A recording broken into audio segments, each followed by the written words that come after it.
Deputy CM రగడ పవన్ కళ్యాణ్ గారు versus Lokesh అని చెప్పి అసలు ట్విట్టర్లో కానీ లేదా సోషల్ మీడియాలో కానీ జన సైనికులు, తెలుగు తమ్ముళ్ళు, తెలుగు మహిళలు అసలు మామూలు యుద్ధం కాదు. ఎలక్షన్ ముందు కూడా ఇలాంటి యుద్ధం చూడలేము. ఏంటి కావాలని ఎవరైనా దీనికి రాజేస్తున్నారా ఈ అగ్గిని, లేకపోతే వాస్తవంగా ఇన్సైడ్ ఏదైనా జరుగుతుందా?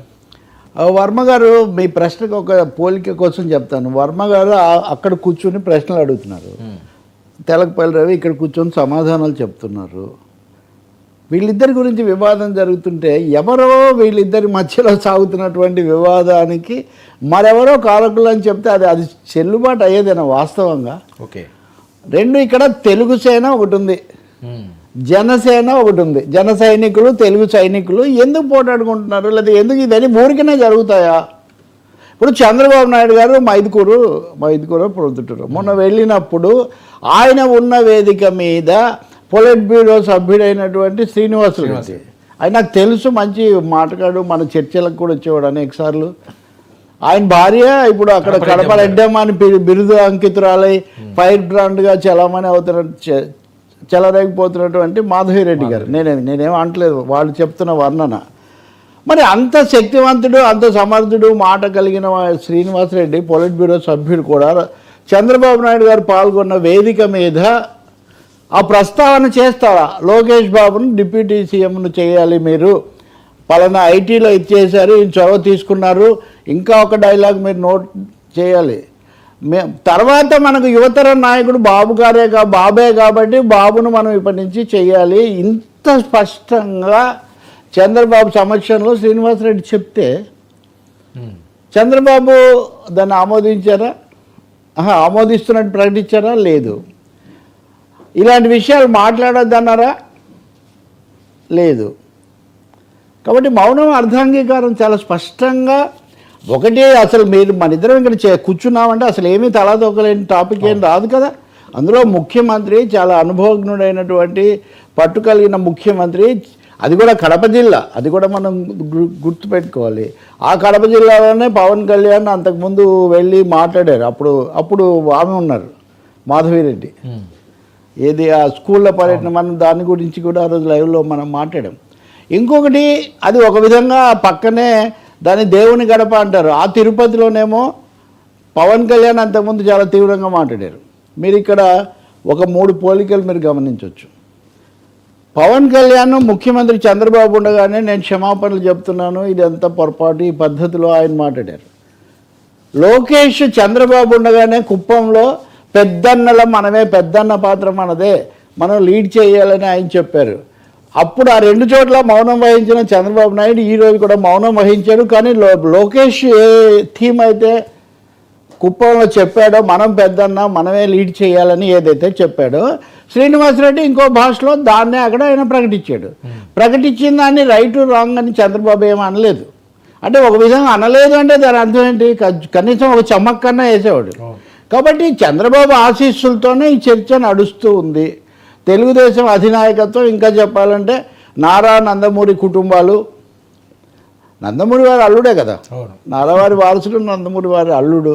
కాబట్టి ఈ చర్చ తెర మీదకి తేవాలి. ఎందుకంటే మరి ఇది మల్టీ స్టారర్ ఫిలిం కాస్త సోలో హీరో ఫిలిం అయిపోతుంది. ఎంతసేపటికి పవన్ కళ్యాణ్ మీద ఫోకస్ వెళ్తుంది. కాబట్టి ఈ చర్చ తీసుకురావడం అవసరం అనే వాళ్ళు భావించారు. కాబట్టి ఈ డిప్యూటీ చీఫ్ మినిస్టర్ చర్చ ఇంతగా వచ్చింది.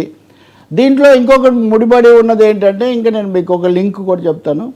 అమిత్ షా వచ్చినప్పుడు ఇది చేశారు. చంద్రబాబు గారు ఏం చెప్పారు? నా బొమ్మ, పవన్ కళ్యాణ్ బొమ్మ పెట్టమని అన్నారు. కానీ అమిత్ షాతో పాటు ఈ 2 బొమ్మలకు తోడు లోకేష్ బొమ్మ కూడా పెట్టారు. సో 4 బొమ్మలు ఒక వరుస. దాని అర్థం ఏంటి? కాబట్టి అధికారికంగానే తెలుగుదేశం, అనధికారికంగానే అధికారిక ఇది. వాళ్ళు ఈ చర్చ లేవనెత్తుతున్నారు. లేవనెత్తడమే కాదు, వాళ్ళని బలపరిచేవి లేదా వైసీపీని వ్యతిరేకించే ఛానల్స్గా, మీడియాగా పేరు పొందినటువంటి వాళ్ళందరూ కూడా ఈ చర్చను ప్రోత్సహిస్తున్నారు. అసలు ఇంకా చెప్పాలంటే దీనికి జన సైనికుల, మీ దగ్గర ఏదైనా ఉందా?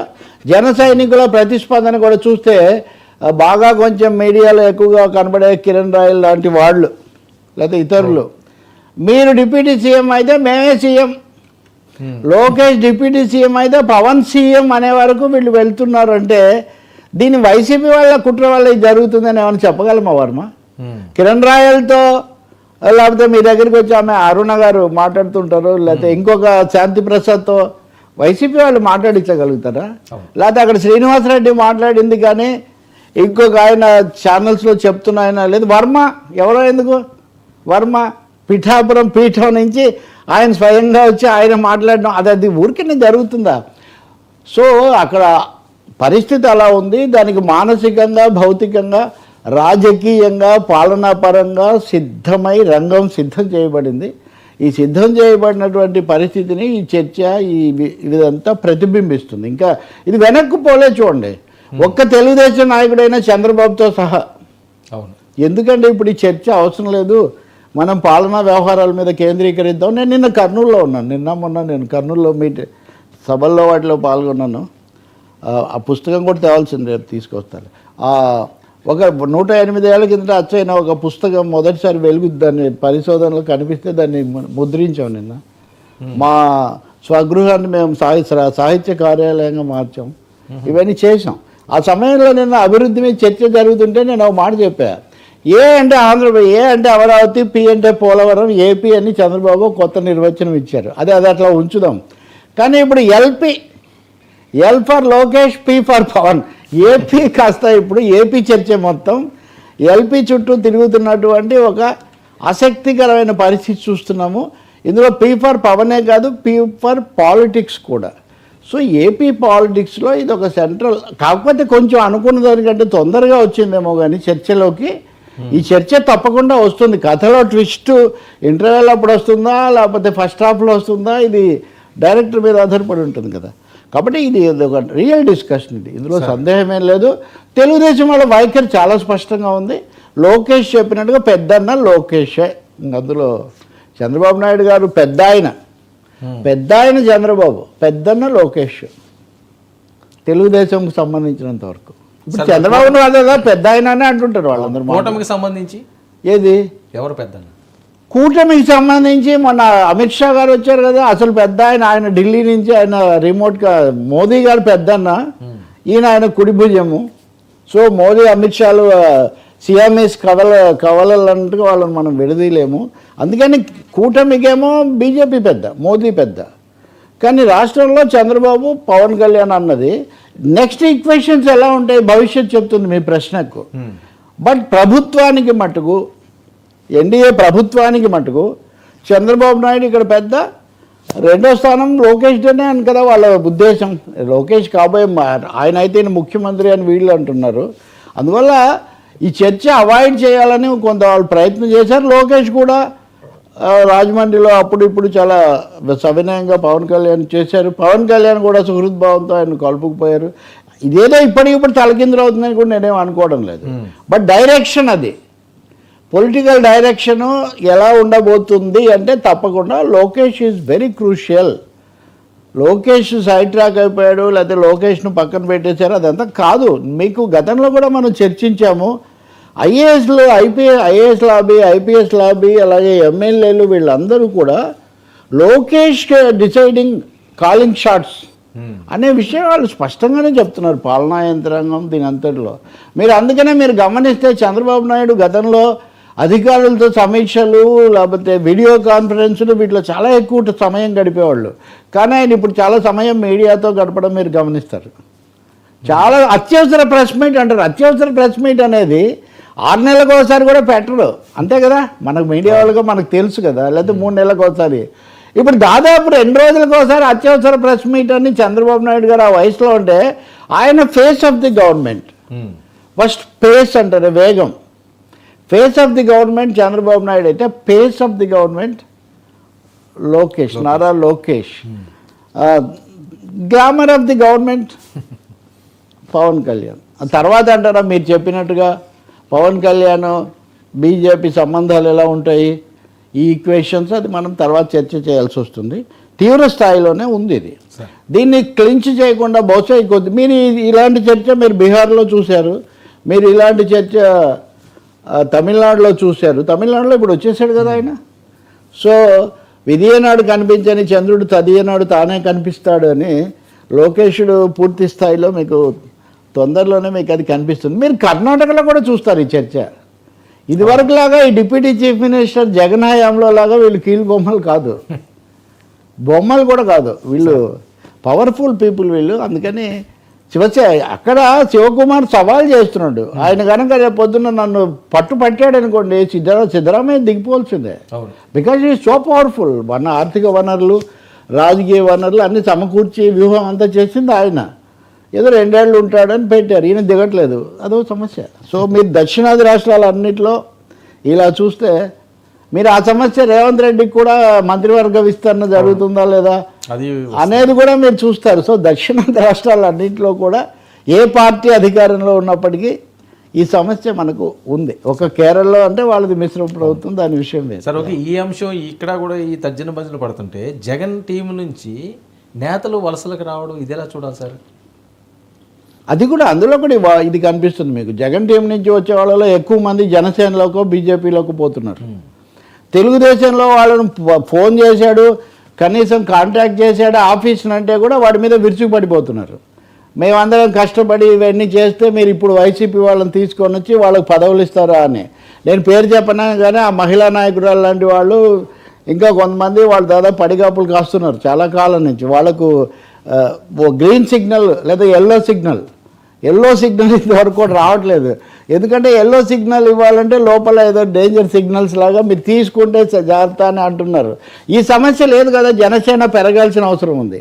ఏ విధంగా అయితే కురుపాండవ యుద్ధానికి ముందు సైన్యాన్ని పెంచుకుంటూ పోయాడో, ఇటు నుంచి దుర్యోధనుడు, అటు నుంచి అర్జునుడు, ఇక్కడ సైన్యాన్ని పెంచుకుంటున్నారు. అందుకనే చంద్రబాబు నాయుడు తెలివైన నాయకుడుగా ఒక షరతు పెట్టాడు. ఎన్డీఏలో మనం ఇతరులను చేర్చుకునేటప్పుడు పరస్పరం సంప్రదించుకొని ఒక అవగాహనకు రావాలి అన్నాడు. అది జరగదని ఆయనకు తెలుసు, అయినా ఈ సమస్య ఉందని ఆయన పెట్టాడు. జనసేన వాళ్ళు మీరు బాలినేని శ్రీనివాసరెడ్డితో మొదలుపెట్టి ఇప్పటికీ చాలా కీలకమైన నాయకులు 60 మంది దాకా చేర్చుకున్నారు. మరి మీరు ఏదో అమ్మ పెట్టదో అడుగు తినేవదని మీరు రానివ్వరు, మమ్మల్ని అక్కడికి పోతానంటే మీరు ఎలా ఆపుతారని వీళ్ళు కూడా ఉండరు. కాబట్టి బీజేపీలో కూడా చేర్చుకుంటున్నారు. బహుశా మీరు అడగడానికి కారణం మన మీడియాలో వాళ్ళకు వాయిస్గా ఉండిన రవిచంద్రారెడ్డి ఎవరైతే చాలా ఎక్కువగా అగ్రెసివ్గా మాట్లాడి ఇవన్నీ చేసేవాడో ఆయన వెళ్తే ఆయనకు సాక్షాత్తు దగ్గుబాటి పురంధేశ్వరి గారు శాలువా కప్పి మరీ ఆహ్వానించారు. దీనివల్ల మనకు 2 విషయాలు. ఇటువైపు సత్యకుమార్ ఏం తక్కువ ఆయన కాదు ఈయన. కాబట్టి అంటే ఏ స్థాయిలో ఉంది పరిస్థితి అంటే బీజేపీకి కూడా అవసరంగా ఉంది. ఇప్పుడు ఫస్ట్ తెలుగుదేశం జోష్, జనసేన జోరు, బీజేపీకి కొంచెం తగ్గింది జోరు అంటున్నప్పుడు ఈయనను వాళ్ళు ఆహ్వానించిన పరిస్థితి. ఈయన వాస్తవంగా కాంగ్రెస్ కూడా అధికార ప్రతినిధి, తర్వాత వైసీపీ. సో బీజేపీ మీద రాజకీయ వ్యతిరేకత ఎక్కువగా మాట్లాడిన వాళ్ళలో అప్పుడు ఈయన కూడా ఒకరు ఉండేవాళ్ళు. ఏదైతేనేమి ఇప్పుడు ఈయన వెళ్లే ముందు చాలా మాట్లాడారు 10 మంది. నేను ఆయన ఏమంటలేదు, అది వైసీపీ వాళ్ళు చూసుకోవాలి మనకెందుకు, కానీ ఓ 10 మంది నలుగురు అంతా పక్కదో పట్టిస్తున్నారు, కోవర్ట్లు ఉన్నారు, ఇవన్నీ కూడా ఆయన మాట్లాడుతూ ఉన్నారు. కానీ ఎవరేం మాట్లాడినా సరే వైసీపీ వాళ్ళని చేర్చుకోవడానికి జనసేన బీజేపీ 2 తలుపులు తెరిచి ఉన్నాయి. వైసీపీ వాళ్ళని వీళ్ళింతగా చేర్చుకోవడం తెలుగుదేశం యొక్క మౌలిక ప్రయోజనాలకు హాని అని టీడీపీలో ఒక వర్గం బలంగా భావిస్తూ ఉంది. ఓకే. సో ఈ పొలిటికల్ ఈక్వేషన్స్ అన్నీ క్లాష్ ఇప్పుడు జరుగుతుంది. ఇది ఒక ప్రచ్ఛన్న యుద్ధం, కోల్డ్ వార్ అని మీరు భావించవచ్చు, కోల్డ్ వార్. కానీ తెలుగుదేశం ఎంత గింజుకున్నా ఎంత బాధపడినా జనసేనను పెంచుకోకుండా పవన్ కళ్యాణ్ ఆగడు. తన సైన్యం పెరిగితేనే తన సేనానిగా తనకు పట్టు ఉంటుందని అతనికి తెలుసు. రెండవది keeping all eggs in single basket అని మొత్తం గుడ్లన్నీ తీసిపోయి ఒకటో చోట పెట్టకూడదు, 4 చోట్ల పెట్టాలని ఆయనకు తెలుసు. మొత్తం తెలుగుదేశాన్ని నమ్ముకొని చివరి వరకు ఉండకూడదని. ఎందుకంటే 2014లో కలిసి ఉండి మధ్యలో బయటకు వచ్చాడు. చంద్రబాబు నాయుడు బీజేపీతో కలిసి ఉండి మధ్యలో బయటకు వచ్చాడు. సో అన్ఫెయిత్ఫుల్లీ యువర్స్ అనేదో సినిమా తీసినట్టుగా వీళ్ళలో ఒకరి నుంచి ఒకరిని ఎలా నమ్ముతారండి? పూర్తిగా నమ్మకం, ఎవరి జాగ్రత్తలో వాళ్ళు ఉంటారు. అదే జరుగుతుంది ఇక్కడ. కాకపోతే ఓపెన్గా జరుగుతుంది. సార్ ఏంటి వైసీపీ ప్రభుత్వం రాష్ట్రాన్ని విధ్వంసం చేసిందని అమిత్ షా గారు నేను మాట్లాడడం, గత ప్రభుత్వం మానవ విపత్తులను సృష్టించింది, వైసీపీ హయాంలో జరిగిన విధ్వంసంపై చింతించొద్దు మేము ఉన్నామని అమిత్ షా గారు డైరెక్ట్గా జగన్ టార్గెట్ చేయడం అంటే ఆంతర్యం గతంలో జగన్ ముఖ్యమంత్రిగా ఉండగా కూడా చివరి దశలో ఎన్నికల దగ్గరకు వచ్చిన తర్వాత విశాఖపట్నం వచ్చినప్పుడు మోదీ మాట్లాడకపోయినా అమిత్ షా అవినీతి గురించి అప్పుడు మాట్లాడారు. కానీ ఇప్పుడు ఆయన మాట్లాడడం చాలా విచిత్రం. ఎందుకంటే ఊరి ముందుకు వచ్చాక ఉరుకులు పెట్టాడని చివరిదాకా అప్పటిదాకా మీరు వాళ్ళతో ఉన్నారు, ఆయన పొగిడారు, పార్లమెంట్లో కూడా అనేకసార్లు కితాబులు ఇచ్చారు, అప్పుడు వచ్చి నివేదికలన్నింటిలో చాలా నెంబర్లు ఇచ్చారు. ఇప్పుడు హఠాత్తుగా విధ్వంసం జరిగిందట, వెంటిలేటర్ మీద ఉందట, దీనికి తాము సహాయం చేస్తామని. నేను ఒకటే చెప్తున్నా, పోటీ పడి బీజేపీని జగన్మోహన్ రెడ్డి గారు చంద్రబాబు నాయుడు గారు మోసారు కానీ మోస్తున్నారు, కానీ వాళ్ళకి ఇదేమీ లెక్కలేదు. వాళ్ళు ఎప్పుడు తిట్టాలి ఎప్పుడు పొగడాలి అన్నది వాళ్ళ ప్రయోజనాలను బట్టి వాళ్ళు చేస్తారు, కానీ ఇంకొకటి వాళ్ళు ఏం చెయ్యరు. వాళ్ళకి అన్నీ బాగా నడిచినప్పుడు చంద్రబాబును వాళ్ళు ఎంత ఇది చేశారో మనకు తెలుసు. అందుకని జగన్ ఇప్పుడు వాళ్ళు మీరు చూస్తే షర్మిల మాట్లాడారు ఇందాక, ఆమె కాంగ్రెస్ నాయకురాలు కదా, ఆమెకు ఇద్దరు వ్యతిరేకం కదా, జగన్ వ్యతిరేకమే షాని. మీరు ఇన్ని రోజులు ఏం చేశారు? జగన్ అవినీతి మీకు అప్పుడు కనిపించలేదా? జగన్ విధ్వంసం మీకు అప్పుడు కనిపించలేదా? రివర్స్ టెండరింగ్లు ఇవన్నీ చేస్తుంటే మీరు ఎందుకు ఆపలేదు అని ఆమె ఆగ్రహంతో ప్రశ్నిస్తున్నారు. అంటే మరి షర్మిల గారు అమిత్ షాను అంటే బీజేపీ వాయిస్ను అంతా ఎలా బలపరుస్తున్నారు, అదే రేవంత్ రెడ్డి కూడా చేస్తుంటారు ఎక్కడ తెలంగాణలో. ఇంకా కవిత మీద చర్య ఎందుకు తీసుకోలేదు, కేటీఆర్ మీద ఎందుకు తీసుకోలేదు ఈ పద్ధతిలో? కాబట్టి అమిత్ షా వరకు క్లియర్, ఆయన బీజేపీ మేము ఇటు ఉంటాము అని ఒక మాట చెప్పదలుచుకున్నారు, చెప్తున్నారు. కానీ ఇక నేను ఒక ప్రశ్న తెలుగుదేశానికి వేస్తాను లేదా ప్రభుత్వానికి. 3 లక్షల కోట్లు సాయం చేశాము ఈ 6 నెలల్లోనే అమిత్ షా గారు క్లెయిమ్ చేస్తున్నాడు. నిజంగా ఒప్పుకుంటారా దీన్ని? మీరు బీజేపీతో ఏమి యుద్ధం చేయండి, నాలాగా విమర్శించండి అని నేనేం చెప్పట్లేదు, కానీ 3 లక్షల కోట్లు ఈ 6 నెలల్లో వచ్చాయని అమిత్ షా గారు చెప్పింది సత్యమేనా? అది వరకు తప్పని చెప్పాను, ఎందుకంటే అమిత్ షా రాజమండ్రిలో పురంధేశ్వరితో కలిసి చెప్తే 2 లక్షల కోట్లు అంటే అప్పుడు ఇప్పుడు ఉన్న ఈ అధికార ప్రతినిధులు వెళుతున్నవి నేను కూడా ప్రశ్నించేవాడిని. బాబు రోడ్లు వేసిన దానికి రోడ్ల లెక్కలు లేకపోతే విశాఖ స్టీల్ ప్లాంట్ లెక్కలు అన్నీ ఆంధ్రప్రదేశ్లో కలిపితే ఎట్లా సార్? రోడ్లు వేయాలి కదా. ఇండియాలో కాశీ నుంచి కన్యాకుమారి వరకు వేయాలంటే ఆంధ్రప్రదేశ్లో కూడా రోడ్డు వేయాలి కదా. మీరు అదంతా ఆంధ్రప్రదేశ్ ఖాతాలో వేస్తే ఎట్లా సార్? ఆంధ్రప్రదేశ్కు మీరు అమరావతికి, పోలవరానికి, లేకపోతే ప్రజలకు, రైతులకు ఇచ్చినవి ఆంధ్రప్రదేశ్వి. కానీ జగన్తో జగన్కు మాకు ఇది ఎందుకు చెప్తున్నాడు అమిత్ షా? ఏ సంకేతం ఇవ్వదలుచుకున్నాడు? ఇది ముఖ్యం. వైసీపీ వాళ్ళు మేము ఓడిపోయినప్పటికీ బీజేపీతో మాకు పూర్తి సంబంధాలు ఉన్నాయి, పార్లమెంట్లో కూడా మా మద్దతు రాజ్యసభలో కూడా కావాలి, కాబట్టి మేము తెర వెనుక అయితే మా సంబంధాలు మేము కొనసాగిస్తున్నాము అని కొంత చెప్పుకుంటున్నారు. పైగా బీజేపీ మీద వాళ్ళు పెద్ద విమర్శలు ఇప్పటికి కూడా ఏం చేయడం లేదు. దీన్ని తెలుగుదేశం వాళ్ళు ఏమంటున్నారు చూసారా, వాళ్ళిద్దరు ఒకటే కాబట్టి బీజేపీని ఏమంటలేదని వీళ్ళు అంటున్నారు. సో అది లేకుండా అమిత్ షా అధికారికంగా వైసీపీ విధ్వంసం చేసింది అని చంద్రబాబు స్లోగన్ కదా అది. అవును. సో అదే జగన్మోహన్ రెడ్డి గారు ప్యాలెస్ల మీద కూడా ఏమన్నా మాట్లాడారు కదా, దాన్ని ఎలా చూడాలి సార్? ప్యాలెస్ల మీద మాట్లాడుతున్నారు, దాన్ని కూడా ఇలాగే చూడాలి. ఇదంతా ఆ సరసమే విరసంబైనను నేరములే కలగదవచ్చు, కూరిమి కల దినములలో నేరములేనాడు కలుగ నేరవు, ఆ సరసము విరసంబైనను నేరములే కలగదవచ్చు నిక్కము సుమతి అని సుమతి శతకారుడు ఎప్పుడో చెప్పాడు. సో కలిసి ఉన్నప్పుడు అన్నీ చాలా లక్షణంగా చాలా బాగా సమర్థంగా కనిపిస్తాయి, దిగిపోగానే అన్నీ ఇంకో విధంగా కనిపిస్తాయి. ప్యాలెస్లు అయినా బెంగళూరు ప్యాలెస్ కట్టిన దాన్ని అక్కడ గాలి జనార్దన్ రెడ్డి గారు మన పార్టీయే, బీజేపీయే. అందుకని ఇవన్నీ వీళ్ళంతా ఆ తానులో ముక్కలేనండి, అటా ఇటా అనే చర్చ తప్ప ఇంకోటి. మొన్న నేను ఒక మెగా వీళ్ళు రేవంత్ రెడ్డి వీళ్ళు కుమ్మక్క అయిపోయి చాలా 1000 కోట్లు అది ఇదేదో అన్నారు కేటీఆర్ గారు. నేను సంబంధితమైన వాళ్ళని మాట ఏంటి మీకు వాళ్ళకు బాగానే ఉంది కదా ఎందుకు ఇలా అంటున్నారని. ఏం చేస్తాం సార్, ఆంధ్రప్రదేశ్లో తెలంగాణలో కలిసి మాకు 5-6 వేల కోట్ల రూపాయలు రావాలి.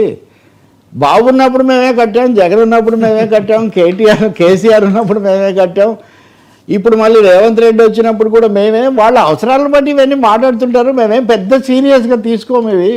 ఓకే, మేము బిజినెస్ యాజ్ యూజువల్ చేసుకోవాలని మేము పోతుంటా ఉన్నాం. అమిత్ షా అన్నదాన్ని జగన్ ఏం సీరియస్గా తీసుకోడు. అందుకని మనం ఒకవేళ మన మీడియాలో మరీ ఉత్సాహపడిపోయి వాడికి స్క్రోలింగ్లు ఇవన్నీ ఇస్తారు, కానీ వాళ్ళ రాజకీయ అవసరాన్ని బట్టి వాళ్ళు చేస్తున్నారు.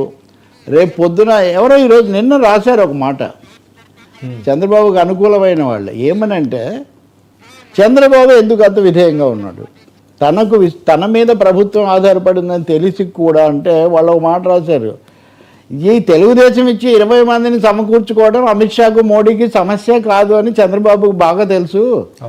తను కాదంటే రేపు పొద్దున వాళ్ళు ఆల్టర్నేటివ్ చూసుకుంటారు, ఆ తర్వాత చేసేది ఏమి ఉండదు, కాబట్టి దీన్ని జాగ్రత్తగా పట్టుకొస్తున్నాడని. సో ఇందులో ఆయన కాకపోతే వైసీపీ వాళ్ళన్నా సమాధానం ఇప్పుడైనా సమాధానం చెప్తారు లేదో చూడాలి, మరి చెప్పాలి కదా. అప్పుడంతా మోసారు ఓకే, ఇప్పుడు విశాఖ ఉక్కు అంటే మా వాళ్ళే అంటారు, మీ వల్ల అంత చేయగలిగితే మీరున్నప్పుడే చేసుకుంటే మంచి పేరు మీకే వచ్చేది కదా. అంత నాటకం వర్మ, ఇదంతా ఒక రాజకీయ నాటకం, రాజకీయ డైలాగులు ఇవి అంతే. సార్ ఏంటి టీడీపీ ఎమ్మెల్యే కొలుకుపూడి తీరుని ఎలా చూడాల్సింది? క్రమశిక్షణ సంఘం ముందు కూడా ఇప్పుడు ఈయన హాజరయ్యే పరిస్థితి. ఒక అద్భుతమైన అవకాశం వచ్చిన కొలుకుపూడి తను మాట్లాడుతున్న మాటలు కానీ తను వేస్తున్న అడుగులు కానీ, అంటే కొలికపూడి వ్యక్తిగతంగా తెలిసిన వ్యక్తి, తర్వాత కోచింగ్లు అవి ఇవి ఇస్తూ ఆ తర్వాత దళిత నేపథ్యం, ఆ సీట్ రావడం కూడా ప్రత్యేకమైన చాలామంది నిరుత్సాహపడిన వాళ్ళు ఉన్నారు మీ చర్చలకు వచ్చే వాళ్ళల్లో, ఇలా ఆశించి ఆశాభంగం చెంది ఆగ్రహించి సర్దుకొని ఏదో. కానీ అలా కాకుండా కొలికిపూడికి వచ్చింది, ఆ రావడం కూడా చాలా మంచి కీలకమైన చోట, వాళ్ళ వర్గాలన్నా ఎక్కువ ఉన్న చోట. కానీ ముందు నుంచి కూడా క్యారెక్టర్ కంటే కొంచెం ఎక్కువైపోయింది ఆయన యాక్షన్. సో ఆయన తప్పులు ఒప్పులు సమస్య తర్వాత నేను వాళ్ళు చేసే ఆరోపణలన్నీ నేను మాట్లాడాల్సిన అవసరం కానీ లేదా, అది వాళ్ళ అంతర్గత సమస్య, బేసిక్గా అది అంతర్గత సమస్య. ఇక్కడ ఆరోపణలు వైసీపీ నుంచి రావట్లేదు, టీడీపీ వాళ్ళ నుంచే వస్తున్నాయి. గతంలో కూడా మీకు గుర్తుంది, ఆయన ఒక నిరాహార దీక్ష చేస్తే, దాదాపు నిరాహార దీక్ష ఉన్న ప్రభుత్వం మీద అధికార యంత్రాంగం మీద చేస్తే, ఆ సమయంలో వర్లరామయ్య ఫోన్ చేసి అది బహిరంగంగా ఫోన్లో మాట్లాడి అప్పటికప్పుడు ఆయన మాట కోసం విరమిస్తున్నానని ఏదో విరమించాడు. వైన్ షాపులది కూడా అంతే. ఆ తర్వాత అక్కడ ఏదో రోడ్ల మీద నీళ్లు గుంటలు ఉన్నాయి అంటే అక్కడే కుర్చీ వేసుకొని కూర్చొని మీడియా మీద ఆయన కాబట్టి ఈ క్రమంలో ఉరిమి పెన్నం మీద పడినట్టు మీడియాను తిట్టిపోసాడు. వాళ్ళని బలపరిచే మీడియాను, ఈయనకు చెప్పుతో కొట్టే అవకాశం కలిగించిన మీడియాను కూడా ఈయన తిట్టిపోసాడు. సో ఇవన్నీ కూడా ఏమంటే ప్రజా జీవితంలో ఉన్న వాళ్ళు సంయమనం పాటించాల్సిన అవసరం ఉంది. ఇప్పుడు ఆయన బెల్ట్ షాపులు ఆపుతాను అంటే ఎవరు కాదంటారు, గుంతలు పూడిపిస్తానంటే ఎవరు కాదంటారు. కానీ దాంతోపాటు ఉన్నటువంటి ఈ యాక్షన్ అది అంత సీన్ లేదని చిరంజీవి గారి డైలాగ్ ఉంది కదా, సీను ఫ్రేము కాంటెక్స్ట్ టెక్స్ట్ మర్చిపోయి చేయడం వల్ల ఆయనకి పరిస్థితి వస్తున్నట్టుగా ఉంది. అసలే అక్కడ బయట నుంచి వచ్చి మా మీద రుద్దారు అనే ఒక అభిప్రాయం స్థానిక నాయకత్వానికి చాలా ఎక్కువగా ఉంటే, ఈయన ఇల్లు కూల్చినప్పుడు, రోడ్లు పూడ్చినప్పుడు, బెల్ట్ షాపులు వచ్చినప్పుడు, కానీ ఇంకొక మాట కూడా చెప్తున్నాను, ఆంతరంగికంగా చేస్తే ఈ పార్టీలతో సంబంధం లేని వాళ్ళు కూడా ఆరోపణలకు అవకాశం ఉండే కొన్ని చర్యలకు పాల్పడినట్టు కనిపిస్తుంది. ఖచ్చితంగా ఆయన వ్యవహార సరళి మార్చుకోవాల్సి ఉంటుంది. తొందరపాటు కూడా నేను ఇందాక ఉదాహరించిన ఘటన ఒక్కటి చాలు. తొందరపాటు అనేదని అంటే మీరు ఏదైనా మాట్లాడండి, అక్కడ కెమెరా ముందు చెప్పుతో కొట్టేటువంటి పరిస్థితి ఏమీ రాదు. ఇప్పుడు బీజేపీని నాకంటే మత రాజకీయాలను నాకంటే ఆయన వ్యతిరేకించడు కదా, కాబట్టి ఎప్పుడు రాలేదే, వేల చర్చలు చేశాము. కాబట్టి దీనివల్ల వచ్చిన ఒకటి, ఇంకోటి ఏమో చాలామంది మంత్రులైనా లేకపోతే నాయకులైనా అధికార ప్రతినిధులైనా శాసనసభ్యులైనా అండి తమ పరిధిని చాలా అతిగా ఊహించుకోవడం వల్ల వస్తున్న ఒక సమస్య కూడా. సరే 5 ఏళ్ళకి ఒకసారి మారుతారు, అనేక తప్పులు ఒప్పులు వీటన్నిటి మీద ప్రజల స్పందనలు ఉంటాయి, విజిలెంట్ మీడియా ఉంటుంది, చాలా అవకాశాలు ఇచ్చినట్లు లెక్క. నా ఉద్దేశంలో చంద్రబాబు నాయుడు ముఖ్యమంత్రిగా పార్టీ అధినేతగా కొలికపూడి మీద చాలా ఫిర్యాదులు వచ్చినా ఇప్పటివరకు చాలా లీనియంట్ యాటిట్యూడ్ తీసుకుంటూ వస్తున్నారు. ఇంక ఇది సాధ్యం కాదు అనే ఒక గట్టి వెయ్యాలి అనే ఇప్పుడు ఆయన క్రమశిక్షణ కమిటీ వేసి ఇదంతా కూడా కోరుతున్నారు. నిజంగా ఎన్డీఏలో మరీ ముఖ్యంగా తెలుగుదేశంలో ఇంత ఒక 6 నెలల కాలంలోనే ఇన్ని సమస్యలు వెలుగు చూడడం పరిస్థితి తీసుకురావడం కూడా మంచిది కాదు, మంచిది కాదు. ఇప్పుడు రోజు మీ ప్రభుత్వం మీద మీ పార్టీ మీద మీరే ధ్వజం ఎత్తితే సమస్యలు ఉంటే మీరు చర్చించవచ్చు, సమస్యలు మీరు చేయొచ్చు. ఇక్కడ నేను అనేది సార్ ప్రజాప్రతినిధులు ప్రజలకు సేవకులు సార్, ఈ విషయం గుర్తించాలి. ఎమ్మెల్యేలో ఎంపీలో లేకపోతే చైర్మన్లో అయినంత మాత్రాన ఏమీ కొమ్ములు పొడుచుకొని రావు. రెండోది తమ కోసం పనిచేసిన కార్యకర్తలు వీళ్ళందరినీ విస్మరించడం సరికాదు. ఇంకా మూడోది పదే పదే ఫిర్యాదులు ఆరోపణలు వస్తుంటే వాడికి ఏవేవో ఎక్స్ప్లెనేషన్లు ఇచ్చి ఇప్పుడు నేను విన్నాను ఇందాక వస్తూ ఆయన తన మీద వచ్చిన 2 ఆరోపణలకు సంబంధించి ఏదో చెప్పి అసలు ఎందుకు ఈ పరిస్థితి రావాలి, వచ్చి తర్వాత దాన్ని ఏదో అడుస్తొక్క నెల కాలు కడగనేల అని ఐ థింక్ కొలికపూడి సరిదిద్దుకోకపోతే వాళ్ళకున్న పార్టీ నేపథ్యం వాళ్ళ సామాజిక నేపథ్యంలో ఆయన ఇవ్వడం కూడా కష్టమే. పైగా వాళ్ళకి అపారమైన సంఖ్యాబలం ఉంది, ఎమ్మెల్యేలందరూ అది గుర్తుపెట్టుకోవాలి. ఏదో వీళ్ళ మీద ఆధారపడిపోయి అస్తుబిస్తుగా ఉంది అనే పరిస్థితి అక్కడ ఏం లేదు. కానీ పదవులు రాలేదు కాబట్టి నిరుత్సాహంతో మేము బెదిరిస్తామంటే భయపడే పరిస్థితి అక్కడ లేదు. వాళ్ళ తంటారే వాళ్ళు డిప్యూటీ చీఫ్ మినిస్టర్ సమస్యతోనే వాళ్ళు చేస్తుంటే మీరు ఇన్ని సమస్యలు తెచ్చి ఉండకూడదు. నేనైతే చెప్తున్నా, వ్యక్తిగతంగా చాలా కాలంగా చూస్తున్న వ్యక్తిగా తీవ్రమైన నిరసన భావం, వ్యతిరేకత కొలికపూడి కొద్ది కాలంలో కొని తెచ్చుకున్నారు. పార్టీలోనే ఇంత వస్తుందంటే ప్రజల్లో ఇంకెంత వచ్చి ఉంటుంది, ప్రత్యర్థుల నుంచి ఇంకెంత వస్తుంది అన్నది కూడా ఆలోచించాల్సిన అవసరం ఉంది. ఇది చాలా అవాంఛనీయమైన పరిస్థితి. తన విజ్ఞానాన్ని తన సేవను ఉపయోగిస్తే చాలా మంచిది తప్ప, నేను చూసా అనేకసార్లు ఆయన డైలాగులు కూడా విన్నాను ఎమ్మెల్యే అయిన తర్వాత. ఇంకొంచెం హంబుల్గా నమ్రతగా ఉండాల్సిన అవసరం, నమ్రత వాస్తవికత 2 కావాలి ఆయనకు.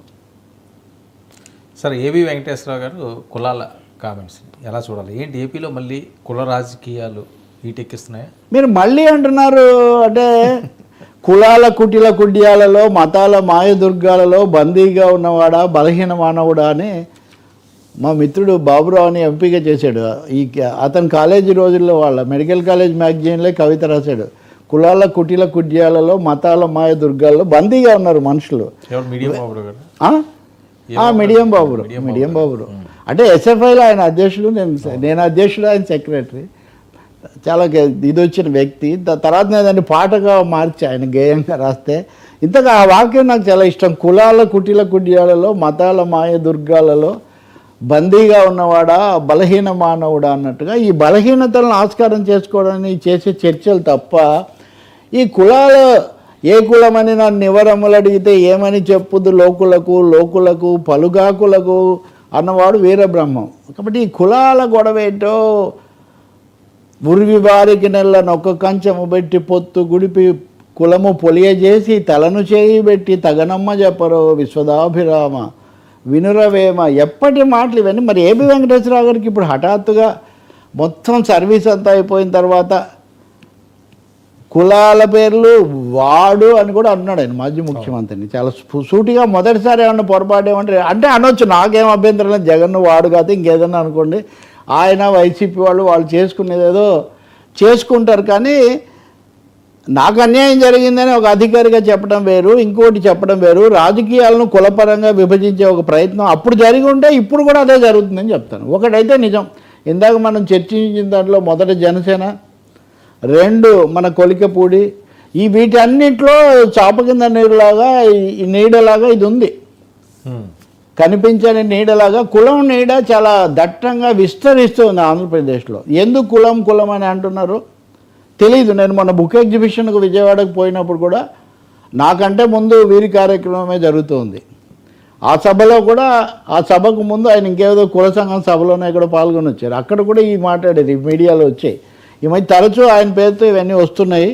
నేను వ్యక్తిగతంగా ఆయన విమర్శించట్లేదు, కానీ అవసరం లేదు. కానీ ఈ కులం కోణంలో దీన్ని తీసుకొని రావడం, జగన్మోహన్ రెడ్డి ఉన్నప్పుడు పోలీస్ అధికారులందరినీ వాళ్ళనే నియమించారని ఆయన ఒక జాబితా ఇచ్చాడు. అప్పుడు తెలుగుదేశం వాళ్ళు మీరు అందరూ రెడ్లనే నియమించారని వాళ్ళు ఒక జాబితా ఇచ్చేవాళ్ళు. రాజకీయాల కోసం కులాన్ని పైకి తేవటము మాత్రం చాలా పొరపాటు. ఇప్పుడు చంద్రబాబు వచ్చినా మన కులానికి ఏం మేలు జరగట్లేదు అనే ఒక వాదన కూడా చాలా బలంగా బయలుదేరింది. నిజంగా చెప్పాలంటే చంద్రబాబుకు ఈ కులాభిమానం అనేది అనుకూలంగా మారుతుందా, లేకపోతే అదే ఒక సవాల్గా తయారవుతుందా అని కూడా ఒక సమస్యగా ఉంది. పవన్ కళ్యాణ్ కూడా అదే సమస్య. దీని అందరినీ ఎప్పుడైతే మనం కులాన్ని ఒక ఆయుధంగా, అస్త్రంగా, వ్యూహంగా మార్చుకుంటామో అది బెడిసి కొడుతుంది. ఎవరు కులాల వారీగా పనిచేయలేరు. ప్రజాస్వామ్యంలో కుల మతాలకు అతీతంగా విశాలంగా రాజ్యాంగబద్ధంగా పనిచేయాలి తప్ప అనుకున్నా కానీ ఏం చేశారు జగన్మోహన్ రెడ్డి? చివరి రోజు నియమించకుండా వెళ్ళిపోగలిగాడా? ఏబి వెంకటేశ్వరరావుని ఇప్పుడు ఆయన అన్నారు కదా, ఆయన ఉదయం ప్రమాణ స్వీకారం ఆయన అనలేదు, ఆయన వాడు ఉదయం ప్రమాణ స్వీకారం చేస్తే సాయంత్రం నా మీద చర్య తీసుకున్నారు అని అన్నారు. కానీ మీరు మధ్యాహ్నం పదవి విరమణ చేశారు కదా, మధ్యాహ్నం పదవి విరమణ చేస్తే దానికంటే 2 గంటల ముందు పదవిలో మళ్ళీ తీసుకున్నారు. మీరు అంటే రాజ్యాంగం ఒకటి ఉంటుందండి, ఎవరికి ఏ కులం మీద ఎంత ఉన్నా అది ఒక పరిధి మించి వాళ్ళు చేయగలిగింది వీళ్ళు చేయగలిగింది లేదు. కానీ ఎవరో ఏదో చేశారని మనం కూడా మళ్ళీ కులం గురించి మాట్లాడడం మొదలు పెడితే ఇంకా 2 ఒకటే కదా, పెద్ద తేడా ఏముంది? మీరు 1 వేలు చూపిస్తే మిమ్మల్ని 4 వేలు చూపిస్తాయన్నట్టుగా ఇప్పుడు రోగం అదే పరిస్థితి. కాబట్టి నేను చెప్తుంది, ఒకవేళ గతంలో చేస్తుంటే వాళ్లకు ఇప్పుడు చేస్తుంటే వీళ్లకు కూడా కులాల కోణంలో చూడకండి సార్, రాజకీయాల కోణంలో చూడండి.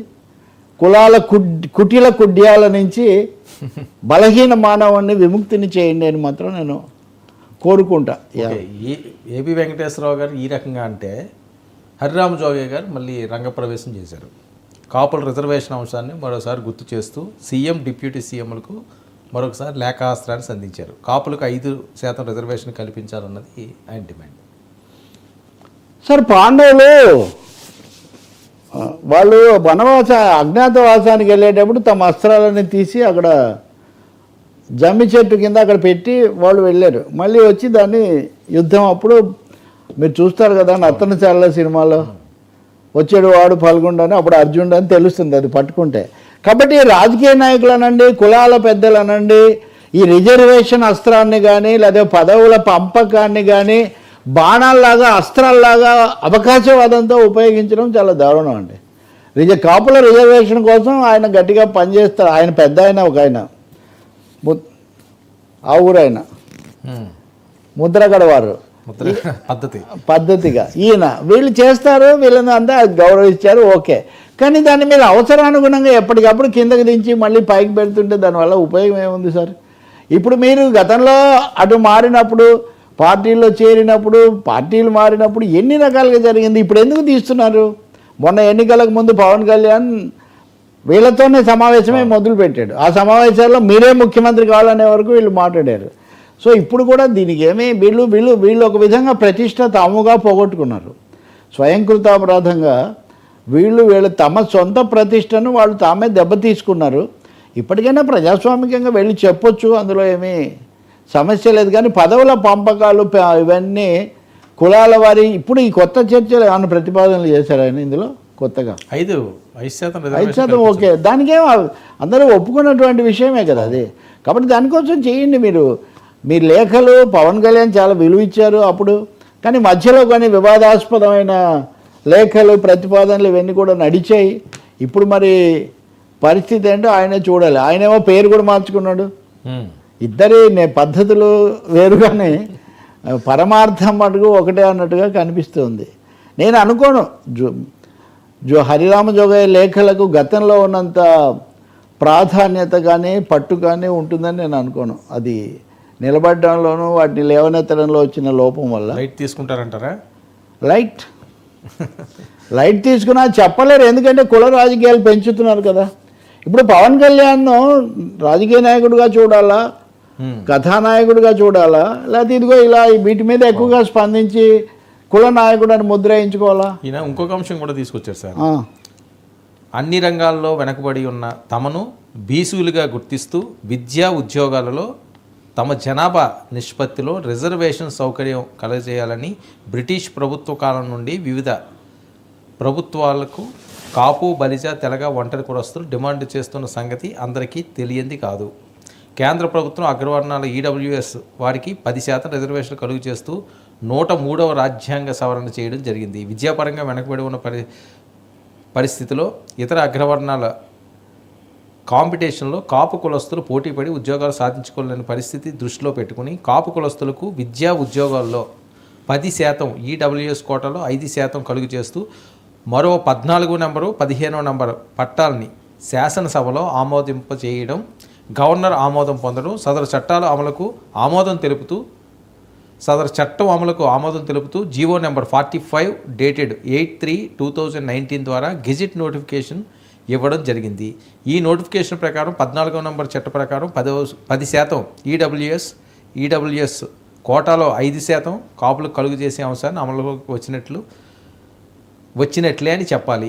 అయితే తెలుగుదేశం ప్రభుత్వం కాలపరిమితి అయిపోవడం, సిపి పార్టీ ఏర్పడడం, వైఎస్ఆర్ పార్టీ ప్రభుత్వం ఏర్పడిన తర్వాత ముఖ్యమంత్రి జగన్మోహన్ రెడ్డి కాపులకు అగ్రవర్ణాలు 10% ఈడబ్ల్యూఎస్ కోటాలో 5% కులస్తులను కేటాయిస్తూ ఆమోదింపబడి అమల్లో ఉన్న 14 నెంబర్ చట్టాన్ని అమలు చేయక పక్కన పెట్టి 103 నెంబర్ రాజ్యాంగ సవరణ ప్రకారం ఈడబ్ల్యూఎస్ వారికి 10% రిజర్వేషన్లు సౌకర్యం కలుగు చేస్తూ జీవో నెంబర్ 65, 66లను ఇస్తూ అమల్లోకి తీసుకోవడం జరిగింది. సో ఈ రకంగా ఈయన చెప్తున్నారు. ఇక వేరే దారి లేక రిజర్వేషన్ సమస్యలపై ఆంధ్రప్రదేశ్ హైకోర్టు ఆశ్రయిస్తూ కాపు సంక్షేమ సేన WP నెంబర్ 28/2023 పిటిషన్ వేయడం జరిగింది. మంచిదే. ఇప్పుడు కోర్టు ముందు ఉంది కాబట్టి కోర్టు చెప్తుంది. ఇప్పుడు వర్గీకరణ విషయంలోనూ కోర్టు చెప్పిన దాన్ని బట్టి నడుస్తుంది. రిజర్వేషన్లు అనేవి రాజకీయ పాచికలు కాకూడదు. చంద్రబాబు నాయుడు 5% ఈడబ్ల్యూఎస్లో ఇవ్వడం అన్నది సరైందా కాదా చాలా చర్చ జరిగింది. అంటే ఆర్థికంగా వెనుకబడిన వాళ్ళు కానీ ఉన్నప్పుడు దానికి మీరు కులం అనేది ఎలా తగిలిస్తారని వీళ్ళు అభ్యంతరం పెట్టారు. అలా అని మేము నిజంగా ఇస్తామా అంటే రాజ్యాంగాన్ని సవరించాలని జగన్ చెప్తూ వచ్చారు. పవన్ కళ్యాణ్ ఈ విషయంలో కొంచెం వాస్తవికంగా అంటే ఆయనకేమీ కమిట్మెంట్ ఏం లేదు ఇంత రిజర్వేషన్ ఇస్తామని. కానీ ఎన్డీఏలో భాగస్వామిగా ఉన్నారు కాబట్టి ఇప్పుడు మేము వెనకబడిన వర్గాల కోసమే అని బీజేపీ కూడా అంటూ ఉంది. మోదీయే బీసీ ప్రధాని చెప్తూ ఉంటారు కదా. వాళ్ళ విషయాన్ని చర్చించి దేశవ్యాప్తంగా ఒక ఉమ్మడి విధానం, ఏకరూప విధానం, యూనిఫామ్ పాలసీ వాళ్ళు తీసుకొని రావాలి. దీని మీద స్థానికంగా ఏదో కులాల సమస్యలాగా దీన్ని చూడక్కర్లేదు, సామాజిక సమస్యగా చూడాలి. చూద్దాం మరి పవన్ కళ్యాణ్ ఏం స్పందిస్తారో. ఆయన రాసిన డిప్యూటీ సీఎం ఏమంటారో చూసిన తర్వాత మనం తప్పకుండా చర్చిద్దాం. కానీ దీన్ని కులాల అంశంగా చేయదు. కానీ ఒక్క సమస్య మటుకుంది. ఈ డిమాండ్ ఇప్పుడు ముందుకు తేవడం ద్వారా పవన్ కళ్యాణ్ కొంచెం ఇరుకులో పెట్టే ఒక ప్రయత్నం ఒకటి చేస్తారు. ఇప్పుడు ఆయనకు పదవి ఇవ్వాలన్నప్పుడు కూడా ఇంకా కొంచెం ఆయన ప్రాధాన్యత లోకేష్కి ఇవ్వకపోవటం, ఈ అంశాన్ని కొంచెం గజిబిజి చేసే ఒక ప్రయత్నం కూడా ఈ సమయంలో జరుగుతుంది. ఆ శక్తులు ఉంటాయి కదా, పవన్కి ఏముంది లేదా లోకేష్కి ఏముంది అనే చర్చ కాదు.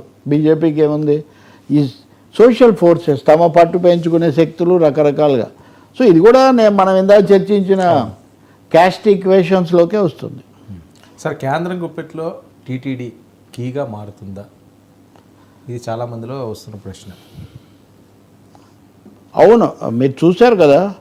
చాలా అన్యాయం ఏమంటే అండి, చాలా మొన్ననే హైందవ శంఖారావం కూడా జరిపి మన అనంత శ్రీరామ్ కూడా శంఖం పూరించాడు. మనం మాట్లాడిన చర్చ ఆ తర్వాత ఇవన్నీ మీరు చూసారా? బ్రహ్మానందం మీద విషయంలో కానీ అంటే వాళ్ళ పాయింట్స్ కాదు, సోషల్ ఇష్యూస్. ఇక్కడ ఇదో సోషల్ ఇష్యూ. హైందవ శంఖారావం ఎందుకు పెట్టారు? అవేమో మైనార్టీలే నిర్వహించుకుంటారు. ఈ దేవాలయాలు మటుకు మీరెందుకు దేవాలయాలు హైందవ శక్తులకు మతాధిపతులకు పీఠాధిపతులకు అప్పగించాలని కదా స్లోగను. వాటిని విముక్తి చేయాలి, ఈఓలు ఏంటి ఇవన్నీ ఏంటి అని. మరి కేంద్ర ప్రభుత్వం టీటీడీని రాష్ట్ర ప్రభుత్వం అధీనంలో ఉంది, కేంద్రానికి ఏం సంబంధం లేదు. పూర్తిగా రాష్ట్ర ప్రభుత్వ అధీనంలో కూడా లేదు. తిరుమల తిరుపతి దేవస్థానం అనేది ఒక స్వయం ప్రతిపత్తి కలిగినటువంటి ఒక బోర్డు. అది కాకపోతే నియామకాలు మటుకు రాష్ట్ర ప్రభుత్వం చేస్తుంది అంతే. ఆదేశాలు రాష్ట్ర ప్రభుత్వం ఇవ్వదు. ఏది ఎలా లైన్లు కట్టాలి, ఎలా ప్రసాదాలు చేయాలన్నది టీటీడీయే నిర్ణయించుకుంటుంది. మీరు హిందూ దేవాలయాలకు స్వయం ప్రతిపత్తి కల్పించాలి అని చెప్పే మీరు ఉన్న ప్రతిపత్తిని కూడా లాగే విధంగా కేంద్రాన్ని ఎందుకు అడుగుతున్నారు? నిజానికి ఒక పెద్ద విమర్శ ఉంది. హిందూ దేవాలయాలకు ఉన్నటువంటి అపారమైన ఆస్తులు, అందులో తిరుమల తిరుపతి అంటే దానికి ఉన్నంత ఆస్తి ప్రపంచంలో చాలా తక్కువగా, వాటికన్తో పోటీ. మరి దాన్ని గుప్పిట్లోకి తీసుకోవాలని కేంద్రం ప్రయత్నిస్తూ ఉంది.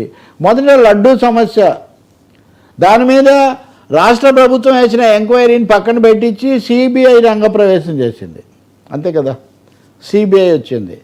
ఆ తర్వాత తొక్కిసలాట, ఆ తర్వాత అక్కడ పోర్టులో జరిగిన అగ్ని ప్రమాదం, దీన్ని మెన్షన్ చేస్తున్నారు. దీని గురించి మన రాష్ట్రంలో మీడియాలో చర్చ జరగనే లేదు. నేను ఆరోపణ చేస్తున్నాను.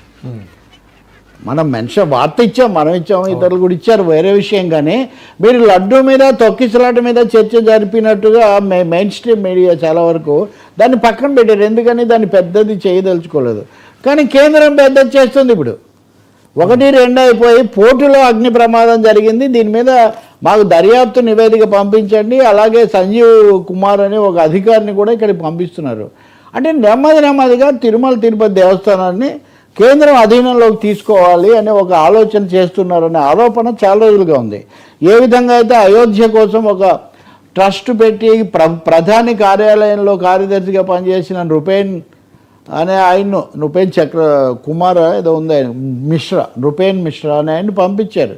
సో అదేవిధంగా టీటీడీ ఇంత పెద్ద ఆలయం కేవలం రాష్ట్ర ప్రభుత్వ అధీనంలో ఉండటము అన్నది బీజేపీ సంఘ పరివారికి అంతగా మింగుడు పడడం లేదు. ఏదో ఒక అవకాశం తీసుకొని దాంట్లో దిగాలి. పైగా హిందూ ధర్మ పరిషత్ పేరుతో విహెచ్పి శక్తులు తిరుమలలో బలంగా పాతుకొని ఉన్నాయి. కాబట్టి ఇక్కడ ఈ ఉత్తర్వు అనేది నిజంగా జోక్యం. మీరు విడుదల చేసి పీఠాధిపతులకు అప్పగించాలనే వాళ్ళు రాష్ట్ర ప్రభుత్వం కాదు కేంద్రం రావాలని ఎందుకు అడుగుతున్నారు? ఇది చాలా పెద్ద సైద్ధాంతిక సమస్య ఇది. మరి వీళ్ళందరూ ముందు వ్యతిరేకించాలి. ఎవరు శంఖం పూరించలేదు ఇంతవరకు. అందుకనే నేను మీ అనుమతితో ఇక్కడ శంఖం పూరిస్తూ ఉన్నాను. తిరుమల తిరుపతి దేవస్థానం యొక్క స్వయం ప్రతిపత్తిని దాన్ని కాపాడండి. ఇన్ని శతాబ్దాల నుంచి నడిచినటువంటి దానికి ఇప్పుడు ఢిల్లీ నుంచి వచ్చి దాన్ని పాలించాల్సిన